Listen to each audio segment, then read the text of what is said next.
여러분 커피 좋아하시나요? 매일 아침 일어나서 다들 모닝커피 한 잔씩 드시고 계실 텐데요.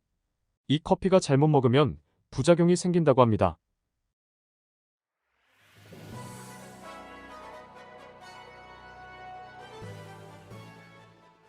오늘도 반갑습니다. 요즘 뜨고 있는 최신 건강 정보를 알려주는 건강 뉴스입니다. 통계에 따르면 한국 성인 1인당 연평균 커피 소비량은 353잔에 이른다고 보고되고 있으며 커피를 마시는 사람들은 물 마시듯이 커피를 즐기는 경우도 많습니다. 하루에 커피를 3잔에서 5잔 마시면 알츠하이머 발생률을 최대 20%까지 줄일 수 있다고 합니다. 또한 커피의 주성분인 카페인과 폴리페놀 성분을 통해 심장병, 우울증, 당뇨 등에 도움이 된다고 합니다.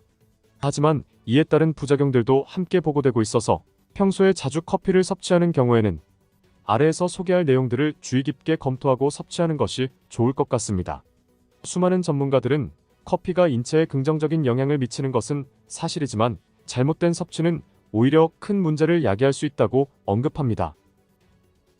시작하기 전에 구독과 좋아요를 눌러주시면 보다 유용한 영상을 만드는데 큰 도움이 됩니다. 첫 번째, 식후 설탕 커피 마시기.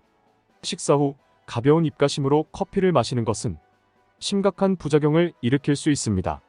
많은 사람들이 커피의 쓴맛을 줄이기 위해 달콤한 설탕을 첨가하여 마시는데 이와 같은 섭취 방식은 식후 혈당 수치를 올려 당뇨의 위험을 높인다고 합니다. 식후에 혈당이 급격히 상승하면서 인슐린 분비가 증가하는데 이때 인슐린이 지나치게 분비되고 남으면 인슐린 저항성이 증가하여 결국 제2형 당뇨병 발병 위험이 높아질 수 있습니다. 식후에 커피를 하루에 4잔 이상 마시는 사람들은 혈당 수치가 평균적으로 8% 이상 더 높다고 합니다. 두 번째, 오후 시간 커피 줄이기. 커피에 함유된 카페인 성분은 뇌에서 세로토닌과 도파민과 같은 신경 전달 물질의 생성을 촉진하여 피로 회복 및 스트레스 완화에 도움을 줍니다. 또한 중추신경계에 작용하여 인체를 각성시키고 졸음을 잠재우며 집중력을 향상시키는 효과도 있습니다. 그러나 오후 3시 이후에 커피를 섭취하는 것은 불면증을 유발할 수 있습니다. 이는 커피의 각성 효과 때문입니다. 특히 나이가 들면서 우리 몸은 밤잠이 줄어드는데 나이가 들수록 멜라토닌의 생성이 감소하기 때문입니다. 실제로 국내의 노인 인구의 50%가 수면 문제로 고통받고 있는데 이때 커피까지 섭취하면 상황이 더 악화될 수 있습니다. 이는 카페인이 멜라토닌 분비를 억제하기 때문입니다. 한 연구에 따르면 커피 2잔에 해당하는 카페인 200mg을 섭취한 후 멜라토닌 생성 패턴을 조사한 결과 분비되는 주기가 40분 늦춰졌다는 결과가 나왔습니다.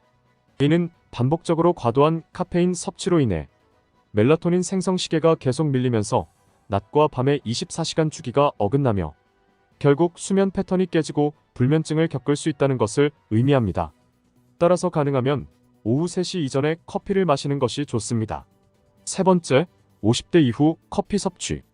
우리 몸은 나이가 들면서 신체의 여러 부분에서 노화 현상이 나타나며 특히 50세 이후부터는 장기의 기능이 약화되고 다양한 부작용이 발생할 수 있습니다. 이러한 연령대에서 골다공증의 유병률은 22.4%이며 골감소증의 유병률은 47.9%에 달합니다. 특히 여성의 경우 연령이 10세씩 증가할 때마다 골다공증 발병 위험이 2배 이상 증가합니다. 이때 커피를 섭취하면 우리 몸에서 중요한 역할을 하는 칼슘이 뼈에서 빠져나가므로 골다공증 발생 위험이 더욱 커질 수 있다고 합니다. 커피뿐만 아니라 홍차와 녹차 등에도 카페인이 함유되어 있으므로 뼈 건강을 위해서는 카페인 섭취를 줄이고 칼슘과 비타민 D의 섭취를 늘리는 것이 중요합니다. 네 번째, 카페인 부작용. 카페인은 중추신경계에 영향을 주는데 카페인에 민감한 사람들은 녹차나 콜라만 마셔도 두통이나 불면증과 같은 증상을 경험할 수 있습니다. 카페인 민감증이 있는 사람들은 소량의 커피를 마셔도 진한 에스프레소 6잔을 마신 것과 유사한 효과를 나타내며 심장이 빨리 뛰고 두통, 신경과민, 긴장감, 불안감 등을 느낄 수 있습니다. 또한 카페인 알레르기가 있는 경우에는 가려움증과 두드러기가 온몸에 발생할 수 있으며 인후나 혀가 부어오르고 심하면 호흡 곤란이 발생할 수도 있습니다. 이러한 카페인 부작용은 장기적으로 건강에 치명적인 문제를 일으킬 수 있으므로 과다한 섭취를 피하기 위해 주의해야 합니다. 만약 카페인 섭취로 인해 부작용이 나타난다면 섭취를 중단하는 것이 바람직합니다. 5번째, 소화기 질환. 커피의 카페인 부작용 중 하나는 교감신경 활성화와 부교감 신경 억제로 인해 소화장애 증상이 발생할 수 있습니다. 또한 카페인은 위장점막을 자극하여 과도한 위산 분비를 유발하고 속쓰림을 일으킬 수도 있습니다.